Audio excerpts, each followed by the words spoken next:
Maybe a little influence from your old Uncle Sanguine could help adjust your course a bit. Welcome to MojoPlays, and today we're looking at the 10 weirdest unlockables in Elder Scrolls games. For this list, we'll be looking at unlockables and quest rewards that are both unique in their gameplay applications, and weird or unusual from a narrative perspective, and only from the mainline single-player games. So yeah, sorry to all of you Elder Scrolls Online fans out there.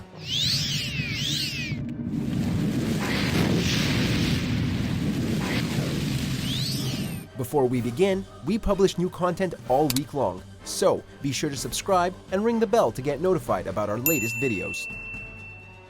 Philter of the Phantom, The Elder Scrolls V Skyrim.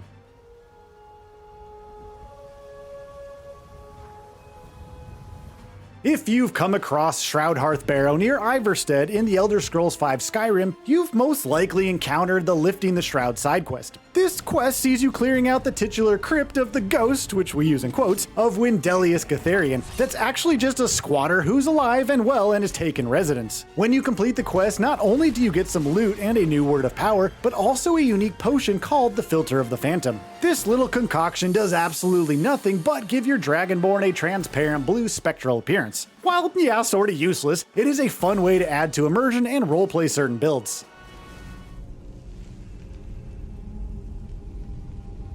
Benaris Manor, The Elder Scrolls IV Oblivion.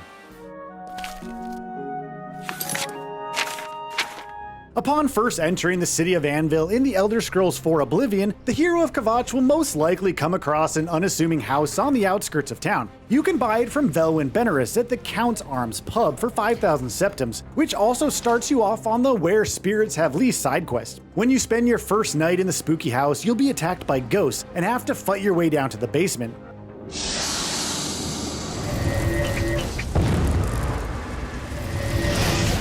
The rest of the quest takes you on an adventure to break the seal and release the spirits, and the reward is a large, fully upgraded player home. While player homes aren't uncommon in Elder Scrolls games, Benaris Manor is a fun haunted house style side quest that is worth doing in every playthrough.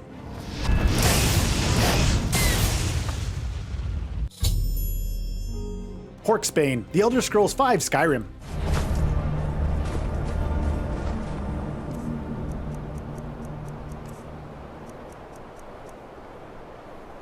Available only through the Dragonborn DLC for Skyrim, Horksbane is an unassuming steel mace with a weird and unique enchantment. It does extra damage against the Frozen North's walrus-like animals, Horkers. There's no side quest associated with this weapon, but getting to it can be a bit of a chore. You'll have to make your way to the DLC exclusive region Solstheim, and from there to Horker Island, off the northeastern coast. Look for the corpse of the Dark Elf Satan, and near it you'll find Horksbane. This silly little mace does 20 extra points of damage against Horkers, making the nearby encounter against Lord Tusk a breeze. Is this weapon completely useless in the long run? Well, yes. Is it a fun and worthwhile trinket to collect on subsequent playthroughs? Also, yeah, definitely get it.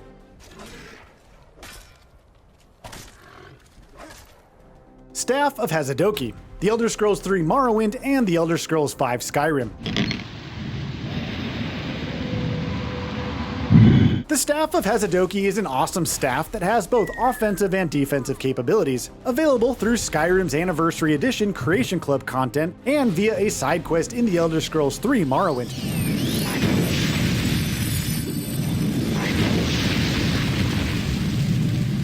Probably the most actually useful weapon on this list, the staff can send enemies flying with a magical force push-like effect, can create a magic damage resistance ward when not attacking, and even fills an empty soul gem upon defeating an enemy. Far and away the most useful unique effect, the Staff of Hazadoki makes a great and versatile tool for any magic-focused playthrough.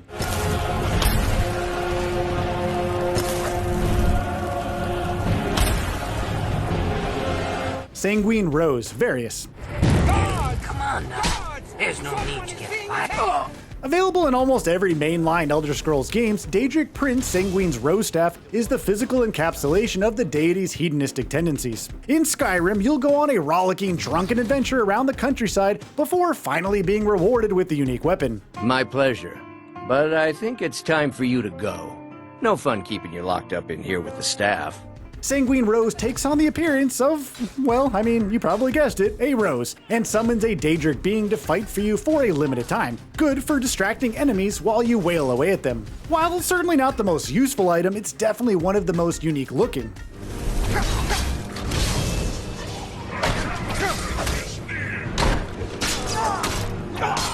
Boots of Springheel Jack, The Elder Scrolls IV Oblivion.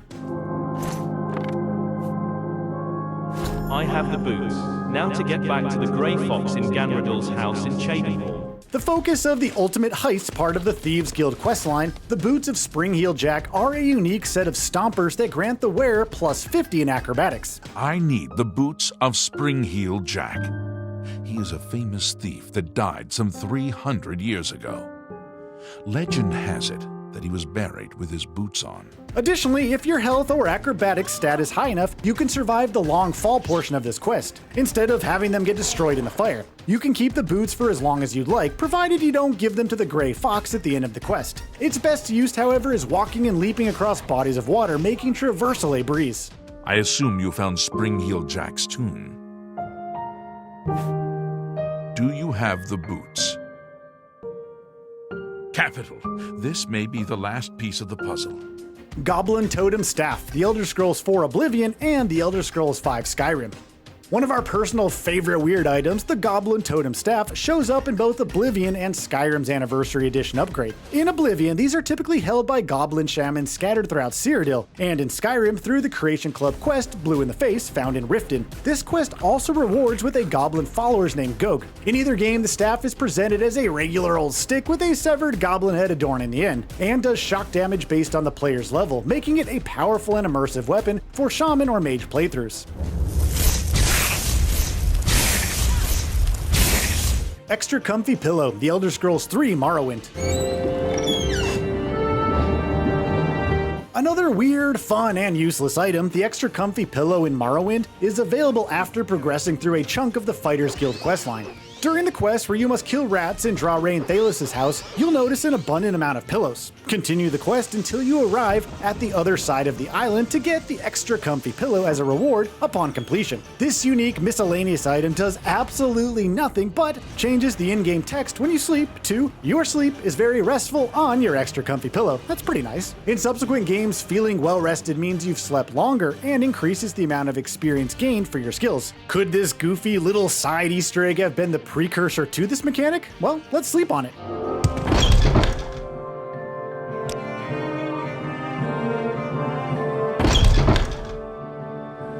The Fork of Horripilation, The Elder Scrolls IV Oblivion, and The Elder Scrolls V Skyrim. The fork for big head.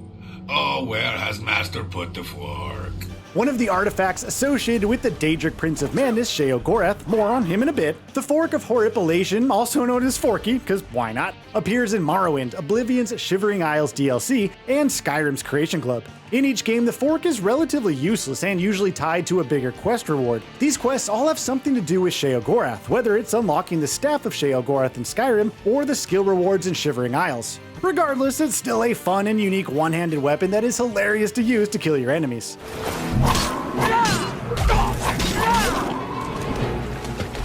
The Wabbajack, Various.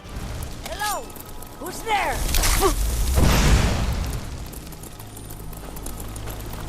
You all knew this one was coming, come on now. Another one of Sheogorath's Daedric artifacts, the Wabbajack staff is far and away the weirdest and most popular unlockables in the Elder Scrolls games. Present in almost every entry, the Wabbajack embodies what the Daedric Prince of Madness is all about.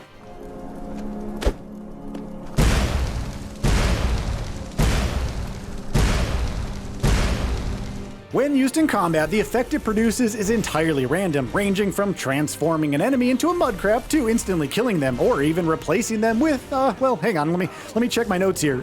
Cheese. Oh yeah, heck yeah. Including this unique weapon in your playthroughs is sure to create some hilarious combat scenarios, and we highly recommend it for any unserious builds. As for you, a little mortal minion, feel free to keep the Wabbajack as a symbol of my...